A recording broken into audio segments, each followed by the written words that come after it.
Hey everyone, Nicole here today, and I have a shaker border card to share with you. This is the Fawn Black Friday stamp set that you get with a $35 purchase on the Fawn site. It's the Color My World stamp set exclusive, and I created a love themed card with this stamp set for the Operation Right Home blog hop on this fun Black or Red Friday, as Operation Right Home is doing. And we're creating all love themed cards, or some sort of a love theme.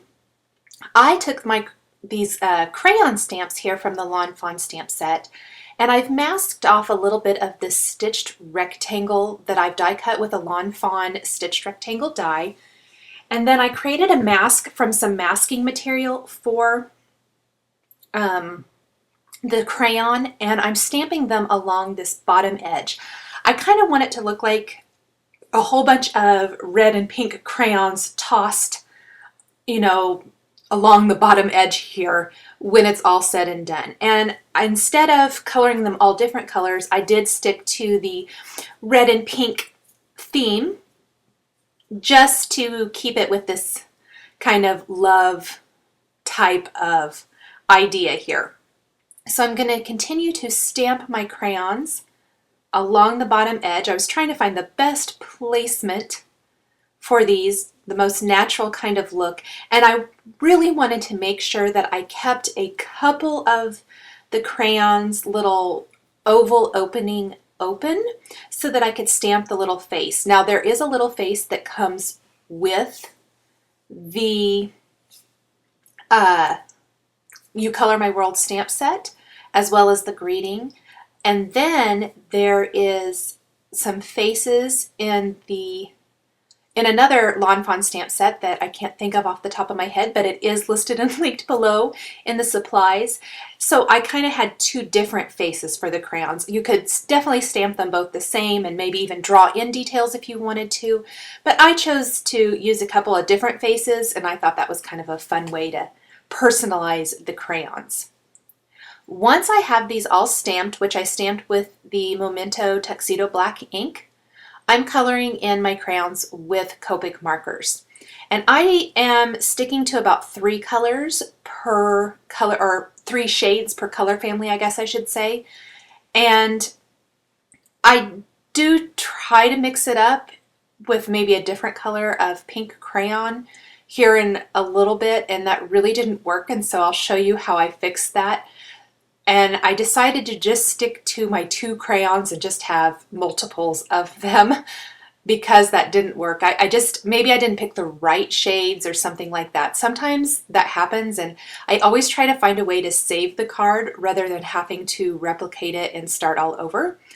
And I thought that it was kind of probably important to keep that in because other people probably have the same types of things happen. I always am a big fan of trying to save the project if possible. So this is my red crayon. I am sticking to keeping the crayon portion of the image darker and the wrapping or the paper that goes around it just a tad bit lighter. So where I'm using maybe my mid-tone and darker shades for the crayon, I'm sticking to my lightest and mid-tone for the wrapping on the crayon. Again, I kept it really simple. Before I colored any more of the crayons, I did go in with some warm gray markers and color in my background. I'm using the chisel tip to quickly get some color laid down. I didn't want the main portion of the background of this card to be stark white. And I don't really mind the lines from the chisel tip. In fact, I kind of like it for texture, but it was a little harsh, and so I'm going back over it, and I went over it with a lighter warm gray color. I used the W2 warm gray for the chisel tip there, and it was just a little too harsh, and then I used a really light color to try to blend it out, and it didn't. So instead, I'm going to go back with my same color of marker, or maybe that was the W1, I guess, and color all over that and really saturate the paper and soften any of those marker lines that are a little too harsh. The texture is great, but I don't want it to be so harsh.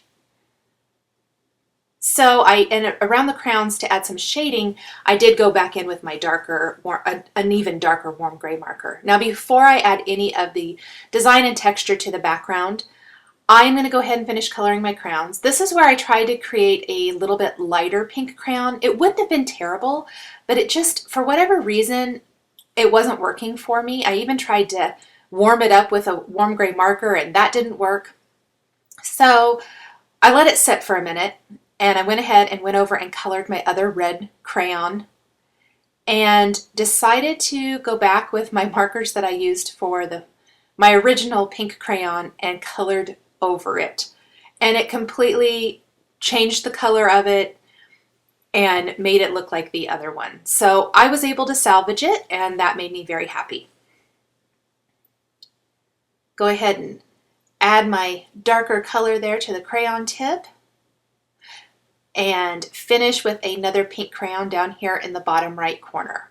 Very, very quick, easy coloring. Now I've not colored in any of the labels on the crayon yet.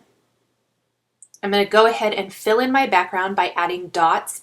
This is one of my favorite ways to add interest and texture to the background of a Copic colored background or animals or anything. Even if I don't color in the whole background of a card, I think it's really a fun texture. I went with my darker gray color and added some of those dots, both small and large. And then I made some really large dots by taking the colorless blender and really coloring in some big circles. The colorless blender acts almost like a bleach and it moves that ink away from where you lay down that color. And then I made some smaller marks with the colorless blender as well. And as that ink absorbs into the paper and dries, it really wicks away that ink and leaves the background with a really fun texture. Now there's that little face. Added one to those two crayons in the front. Thought about adding one to the red crayon behind, and then I thought, oh, that's a little too much and I don't really think you can see it all. So I'm glad that I stuck to just these two in the front. Then I colored them in with some E00 and E11 and R20 for the cheeks. Nothing too crazy, but just kind of more of a skin tone type of look, I guess. And I did that for all of the labels, even though only the front two labels actually have the faces. I wanted it to really be consistent all the way through. And as you add in that layer of color, I think that the design along the bottom here really comes to life. So, so fun. Then I went back over the eyes with a little bit of black pen and added some white little dots to the cheeks and some little highlight pieces to the tips of the crayons. Now for the greeting, I masked off parts of the greeting I didn't want to stamp. I wanted the word color to be a different color of ink than the rest of the greeting. So I stamped U first by masking off the other two lines of the greeting using some Post-it tape and only inking up the word U, removing the Post-it tape and stamping that down, and then I cleaned my stamp really, really good.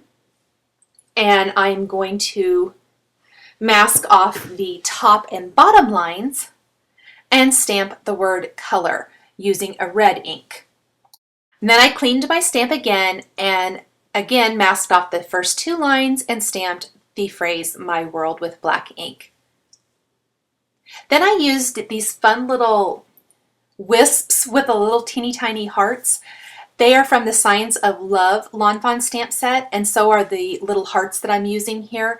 I wanted to finish off the love theme with some hearts, and I thought those little lines with the little teeny tiny hearts almost look like maybe you colored the background with some kind of light crayon markings. And so I did the pink one first using a pink ink from My Favorite Things in the cotton candy color, and I wanted to use the red, but I was so nervous that it was going to be too dark.